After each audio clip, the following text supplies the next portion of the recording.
तो गाइस मैं हूं आयुष और आप देख रहे हैं रेसलिंग इंडिया। स्वागत है आपका आज की इस वीडियो में जहां पे हम बात करेंगे इस न्यूज की जो कि कल थोड़ी बहुत मेंशन करी थी हमने स्मैकडाउन की वीडियो में कि the WW world heavyweight champion Seth freaking Rollins is injured और उनकी जो torn MCL partially torn meniscus की इंजरी है उसकी वजह से जो इंप्लीकेशंस है जो चीजें वो बहुत बदल सकती हैं रेसलमेनिया के लिए, स्पेशली वो ड्रीम मैच जिसकी हम उम्मीद कर रहे थे नाइट 1 के मेन इवेंट में between Seth Rollins and CM Punk, क्या वो अब होगा या फिर नहीं, तो उसके बारे में बात करेंगे। अगर ऐसा नहीं होगा तो डब्ल्यूडब्ल्यू के पास क्या ऑल्टरनेटिव ऑप्शंस हैं और किस डायरेक्शन में अब वर्ल्ड टाइटल जा सकता है, क्या सीएम पंक करने वाले हैं और क्या होगा सेथ रॉलिंस के साथ, वो सब चीजें आज की इस वीडियो में हम डिस्कस करेंगे। तो आप एंड तक जरूर देखते रहें, लेकिन उससे पहले असली अखाड़ा का episode number 3 for the blood line is out now.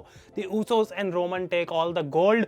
अगर आप वो सुनना चाहते हैं आगे कंटिन्यू है, आज स्टोरी ब्लड लाइन की बहुत ही अमेजिंग है, काफी सारी चीजें वहां पे डिस्कस हुई हैं, आपको पूरा बैठ के हमने दोबारा नॉस्टैल्जिया दिया है और स्टोरी में रीलिव करना जो चीज है वो बहुत मजा आता है भाई। तो आपने अगर उसको नहीं देखा है, link is on the top of the description, असली अखाड़ा ऑन स्पॉटिफाई। और थैंक यू सो मच जो लोग भी पूछ रहे हैं मेरी हेल्थ के बारे में, इट्स मच मच बेटर, तभी मैं वीडियोस बना पा रहा हूँ एंड आई थिंक कि एक दो दिन और फिर we are just completely back to normal. तो ये बात करते हैं कि कल न्यूज़ ब्रेक हुई एक दो दिन पहले कि सेथ रॉलिंस की जो इंजरी है वो कोई सीन हो गया है। मंडे नाइट रॉ में जिंदर महल के साथ उनका मैच हुआ था, वहां पे उन्होंने अपने आप को इंजर्ड कर लिया कोई स्प्रिंग बोर्ड मूव मारते हुए, और अब पता लग रहा है, रूमर्स कह रहे हैं कि डब्ल्यूडब्ल्यू ने अभी तक ऑफिशियली अनाउंस नहीं करा है कि Seth Rollins has a torn MCL और पार्शली टॉर्न मेनिस्कस। तो ये नी इंजरी है और हम जानते हैं कि रॉलिंस काफ़ी इश्यूज फेस कर चुके हैं पहले भी पास्ट में अपनी नी के रिगार्डिंग। होपफुली ये जो है इंजरी इतनी बड़ी नहीं मानी जाती कि इसके लिए 8-9 महीने जो है किसी को बाहर जाना पड़े, नहीं तो क्लियरली कैंसिल हो जाता प्लान कि हाँ भाई सेथ रॉलिंस का पॉसिबल ही नहीं है रेसलमेनिया में आना। लेकिन इंटरेस्टिंग चीज़ ये है कि अभी तक कंफर्म नहीं हुआ है कि क्या सेथ रॉलिंस सर्जरी करवा रहे हैं या फिर नहीं, कितनी प्रॉब्लमैटिक उनकी इंजरी है उसके बारे में हमको पता नहीं लगा है। लेकिन माना जाता है कि अगर ये सर्जरी होती भी है तो 6 वीक्स मैक्सिमम लगते हैं एक नॉर्मल बंदे को रिकवर करने के लिए सर्जरी से।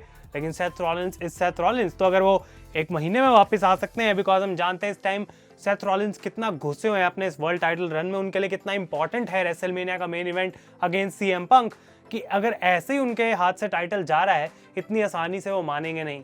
लेकिन मेडिकल रीजंस में डब्ल्यूडब्ल्यू हमेशा टॉप पे रहती है और जो फाइनल डिसीजंस हैं वो ट्रिपल एच और उनकी मैनेजमेंट टीम लेगी, डॉक्टर्स लेंगे। लेकिन अगर सेथ ये करें तो 6 हफ्ते में वापस आ सकते हैं, जिसका मतलब है कि रेसलमेनिया तक ही विल बी रेडी। लेकिन रॉयल रंबल का मैच 100% कैंसिल और उसके बाद एलिमिनेशन चेंबर में भी कोई चांस नहीं है कि सेथ रॉलिंस कंपीट कर पाए। इनफैक्ट जितने भी आने वाले लाइव इवेंट्स थे जहाँ पे सेथ रॉलिंस लड़ने वाले थे, वहाँ डब्ल्यूडब्ल्यू ने रैंडी ऑर्टन को रिप्लेस कर दिया उनकी जगह। तो ये तो ऑफिशियल है कि डब्ल्यूडब्ल्यू सेथ रॉलिंस को पीछे खींच रही है क्योंकि कुछ ना कुछ दिक्कत है, लेकिन अभी ऑफिशियल कंफर्मेशन डब्ल्यूडब्ल्यू के एंड से हमें नहीं मिली है। और रिपोर्ट से बताती हैं कि आने वाली मंडे नाइट रॉ में सेथ रॉलिंस उस शो को ओपन करेंगे और एड्रेस करेंगे अपनी हेल्थ को, लेकिन साथ के साथ वर्ल्ड चैंपियनशिप के बारे में भी वो बताएंगे कि इस हैवीवेट टाइटल का अब क्या होने वाला है, क्या वो वेकेट करेंगे, क्या चीज़ डब्ल्यूडब्ल्यू करने वाली है, उसका कोई आइडिया अभी तक ऑफिशियली किसी को लगा नहीं है। कुछ चीज़ों पे हम स्पेकुलेशन करेंगे अभी 1 मिनट में, लेकिन ये माना जा रहा है कि डब्ल्यूडब्ल्यू के जो सॉलिड प्लान्स थे रेसलमेनिया के लिए वो clearly CM Punk versus Seth Rollins थे।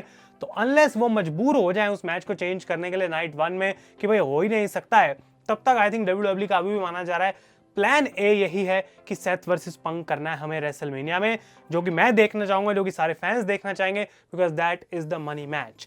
लेकिन लेट्स से कि किसी रीजन की वजह से सेथ रॉलिंस इसको रश करने की कोशिश कर रहे हैं, क्या वो अच्छी चीज़ है कि वो सर्जरी करवा रहे हैं, जल्दी जल्दी वापस आने की कोशिश कर रहे हैं, क्या डब्ल्यूडब्ल्यू वो करेगी? I don't think so.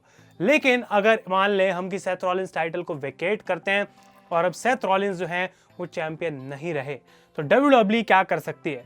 जो सबसे पहला पॉइंट आता है मेरे दिमाग में वो ये है कि कैश इन किया जा सकता है right away on Monday Night raw. Damien priest becomes the world champion और उसके बाद उनकी किसी के साथ भी फ्यूड करी जा सकती है, उस पॉइंट पर कोई फर्क नहीं पड़ता।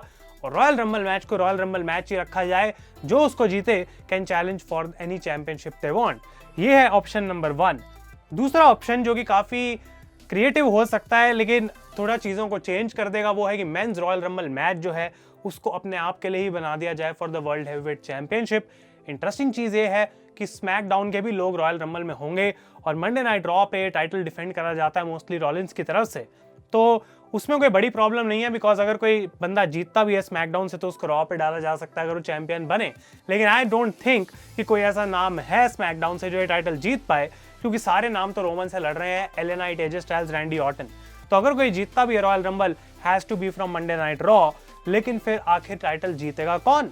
अगर सेथ रॉलिंस टाइटल वेकेट कर दें, डेमियन प्रीस्ट कैश इन भी नहीं कर रहे और ये रॉयल रंबल में वेकेंट टाइटल के लिए लड़ाई हो रही है, तो कौन रॉयल रंबल जीतेगा? Cody roads?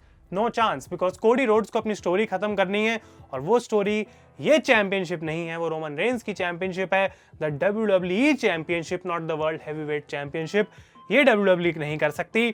CM पंक दूसरा ऑप्शन है कि CM पंक को चैंपियनशिप अभी से जितवा दी जाए, वो भी मैं नहीं देखना चाहूंगा, क्योंकि CM Punk as a challenger अगर एज एक मतलब अपोनेंट जाते हैं रेसलमेनिया में for that championship in the main event, तो ज्यादा अच्छी स्टोरी लाइन बनेगी। क्योंकि अगर अभी रॉयल रंबल जीत के ऑलरेडी पंक के पास टाइटल है, तो फिर रेसलमेनिया में चीजें इतनी इंटरेस्टिंग कैसे बनाएंगे? CM पंक कुछ करेंगे, उनका ड्रीम था जो मेन इवेंट करना रेसलमेनिया के लिए। तो आई थिंक जो एक नाम सबसे ज्यादा लॉजिक मुझे दिखाता है यहाँ पे, जिसको फीचर भी करा गया रिसेंटली वर्ल्ड टाइटल के राउंड, और वो है Drew McIntyre. Drew McIntyre Roman Reigns से नहीं टाइटल जीत पाए, सेथ रॉलिंस से नहीं टाइटल जीत पाए, और हमने बात करी सुपरस्टार स्पेक्टेकल में भी अपने पॉडकास्ट पे कि कैसे ड्रू इतनी क्लोज आए हैं बार बार, पर उनको वो टाइटल नहीं मिल रहा है। तो WWE फाइनली रिवॉर्ड कर सकती है, ड्रू को यहाँ पे टाइटल दे सकती है, और फिर CM पंक रॉयल रंबल में भी जीत जाएं और ड्रू मैकिंटायर को चैलेंज कर सकते हैं eight WrestleMania for the championship. I know कि दूर दूर तक ये मैच रॉलिंस वर्सेस पंक जैसा नहीं है, लेकिन this is the best that WWE can offer अगर सेथ रॉलिंस रेसलमेनिया में compete ही नहीं कर पा रहे। तो बहुत सारी पॉसिबिलिटीज बन सकती हैं। कोडी versus Roman I think set है, भले ही उसमें रॉक की इन्वॉल्वमेंट हो या फिर ना हो, उससे फर्क नहीं पड़ता। CM पंक एक टाइटल के लिए लड़ेंगे, मोस्ट लाइकली वो हो सकता है, क्योंकि अगर CM पंक चैंपियनशिप के लिए नहीं लड़ रहे तो उनके साथ फिर क्या होगा, तो वो चीज़ भी थोड़ी कॉम्प्लिकेटेड है। लेकिन क्लियरली हमको मंडे नाइट रॉ तक वेट करना पड़ेगा ये देखने के लिए कि क्या WWE करती है। मोस्ट लाइकली आई थिंक कि WWE कॉम्प्रोमाइज नहीं करेगी सेथ रॉलिंस वर्सेस CM पंक पे। ये भी हमें देखने को मिल सकता है कि डेमियन प्रीस्ट अभी चैंपियन बन जाए, बट फिर सेथ रॉलिंस वापस आते हैं और वो भी उस मैच का पार्ट बन जाए at WrestleMania, because he never lost the title. तो Priest versus Punk versus Rollins भी कुछ ऐसा भी देखने को मिल सकता है।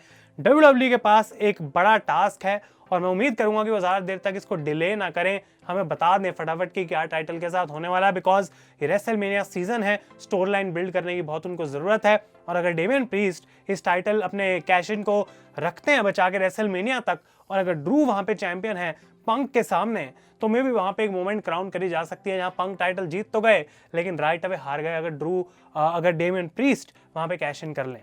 तो आप लोग अपने ओपिनियंस बताएं कि क्या आपको लगता है होना चाहिए। मैं अभी भी यही बोलूंगा कि I will stick with the original punk versus Rollins plan, क्योंकि उससे बेटर कुछ हो नहीं सकता है, वो हमेशा से होना चाहिए था। और ये बहुत ही अनफॉर्चुनेट सिचुएशन है, बिकॉज जितना काम इस टाइटल पे सेथ रॉलिंस ने करा है, ही डिजर्व्स दैट मेन इवेंट। जितना CM पंक पे नहीं करते, उससे ज़्यादा सेथ रॉलिंस उस मेन इवेंट को डिजर्व करते हैं। और इस पॉइंट पे ऐसी इंजरी हो जाना जिसकी वजह से वो रेसलमेनिया मिस कर दें, आई डोंट थिंक इतनी इजीली सेथ रॉलिंस हार मानने वाले हैं। वो पूरी कोशिश करेंगे और उनकी खुद की तरफ से हमें सुनने को मिल जाएगा ऑन मंडे नाइट रॉ। इसलिए हम बहुत ज़्यादा डिटेल में जाके अपनी फालतू की स्पेक्यूलेशंस को बिल्ड नहीं करेंगे जब तक WWE हमें नहीं बता देती कि आखिर होने क्या वाला है इस टाइटल के साथ। पर आप लोग बने रहें, because Monday Night raw will be very interesting. कल की वीडियो के लिए आप लोग अपने ओपिनियंस या टॉपिक्स नीचे शेयर कर सकते हैं, and if I pick something, I look at something good, वो मैं वीडियो बना सकता हूँ कल। अगर आपको ये वीडियो पसंद आए तो लाइक करेगा। तब तक के लिए thank you so much for watching. मैं हूँ आयुष और आप देख रहे हैं रेसलिंग।